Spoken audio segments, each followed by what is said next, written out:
This channel's content is strictly for educational and informational purpose and does not endorse or promote any form of violence, harm, illegal activities, self-injuries and communal disharmony. Mrityunjay আমরা দেখলাম ষষ্ঠ দফায় অশান্তি ফিরল এবং বিভিন্ন জায়গায় নির্দিষ্টভাবে বিজেপি প্রার্থীদের একমাত্র আমরা দেখলাম সৌমিত্র খাঁ ছাড়া বাকি সবকটা কেন্দ্রে বিজেপি প্রার্থীদের ঘিরে ধরে গো ব্যাক স্লোগান, কোথাও কোথাও তাদের তাড়া করা। প্রণত টুডু তাকে রীতিমতো গ্রামবাসীরা লাঠি উঁচিয়ে তাড়া করছে, ইট উড়ে আসছে।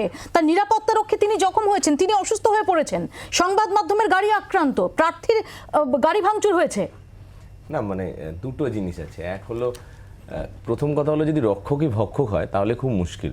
যারা কেন্দ্রীয় বাহিনী আছে তারা যদি আজকে গিয়ে শ্লীলতাহানি করেন, কোনো কারো বাড়িতে জল খাওয়ার নাম করে কারো হাত ধরে টেনে নেবেন, তাহলে নিশ্চিতভাবে যদিও ইলেকশন কমিশন সঙ্গে সঙ্গে ব্যবস্থা নিয়েছেন, কমপ্লেন পাওয়ার পরে তাকে সরিয়ে দেওয়া হয়েছে, কিন্তু মানুষের একটা ক্ষোভ কিন্তু তৈরি হবে। এক, দ্বিতীয় কথা হলো যখন প্রার্থীরা যাচ্ছেন, ভারতীয় জনতা পার্টির প্রার্থীরা, সেখানে সাধারণ মানুষ গ্রামবাসীরা বলছেন, আপনাদের ক্যামেরা সকালেও আমি ছিলাম আপনাদের চ্যানেলে, সেখানে পরিষ্কার বলছেন যে 100 দিনের টাকা কোথায়, আবাস যোজনার টাকা দিচ্ছেন না। তো মানুষের একটা বিক্ষোভ তৈরি হচ্ছে। শুভেন্দু অধিকারী সরাসরি অভিযোগ করছেন যে এটা পুরো চক্রান্ত, এটা আইপ্যাক।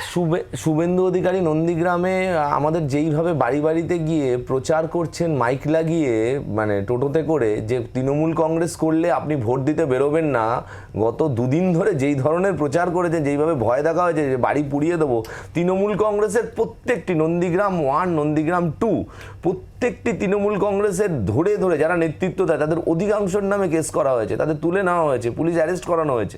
এই যে অসভ্যতা আমি হারার ভয় করা হচ্ছে, এই শুভেন্দু অধিকারী কি বলছে তা নিয়ে ভেবে লাভ নেই। মানুষ একটা, আমরা বারবার বলছি, এই যে প্রণব টুডুর বিরুদ্ধে যেটা ঘটনাটা ঘটেছে, তৃণমূল কংগ্রেস অফিসিয়ালি বলছি আমরা এই ব্যাপারটাকে সমর্থন করি না। পুলিশ ব্যবস্থা নিক, ইসি কমপ্লেন করেছে, কমপ্লেন লজ হয়েছে, পুলিশ ব্যবস্থা নিক, যারা করেছে, কিন্তু মানুষের একটা ক্ষোভ তৈরি হচ্ছে, সেই ক্ষোভের বহিঃপ্রকাশ হচ্ছে। আইন হাতে নেওয়া উচিত না, কিন্তু হচ্ছে, কি করা যাবে?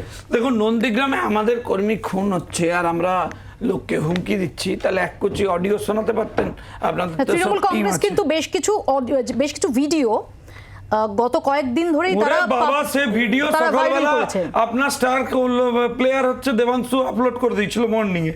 আপলোড করার 1 ঘন্টার মধ্যে ইলেকশন কমিশন বললো যে ওগুলো বিজেপির লোক না, ওখানে ইভিএম এ খারাপ হয়েছিল, সেই ছবি হয়েছে। আমার প্রশ্ন যে সেই সব ছবি পুলিশ তাদেরকে দিয়ে দিচ্ছে, কি অ্যাডমিনিস্ট্রেশন বানিয়েছে ভাবুন। পুলিশ, ডিএম, ওখানে এসডিও, এসডিপিও, সব সরকারি কর্মী মিলে একটা যোগ সাজস করে নেক্সাস তৈরি হয়েছে। সেই নেক্সাসের সাথে পেরেই উঠছে না ইলেকশন কমিশন।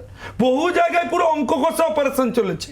আর আমাকে একটা কথা বলুন, আমি সকাল থেকে আপনি ভিডিও বার করুন, দেখবেন দফায় দফায় আটকাচ্ছে পুলিশ গিয়ে। সে ওসির অবস্থা দেখে আমার নিজের কান্না পাচ্ছে। সে পরিমরি করে প্রায় হিরণের পায়ে পড়ে যাচ্ছে, এ আপনি থামুন, এ আপনি থামুন। কেন? আমার প্রশ্ন হচ্ছে, একটা ফ্রি এন্ড ফেয়ার ইলেকশন হচ্ছে, একজন আদিবাসী অগ্নিমিত্রা পল তিনি আবার পুলিশকে ধমক দিচ্ছেন, বলছেন যে 26-এর আগে আমরা ক্ষমতায় আসব। সবাই ধমকাচ্ছে তো, বিরোধী দলরা বলেছেন তো চিরকাল কেউ ক্ষমতায় থাকবে নাকি? এই তৃণমূলের মনে নেই এরা কি অবস্থায় লড়াই করেছিল? এই কেশপুরে মমতা বন্দ্যোপাধ্যায় বলে এসেছিলেন এটা শেষপুর হবে সিপিএম। আমি আসবো, আমি দেবাশিস দার কাছে আসি। বাংলার আওয়াজ, বাঙালির আবেগ, জি 24 ঘন্টা।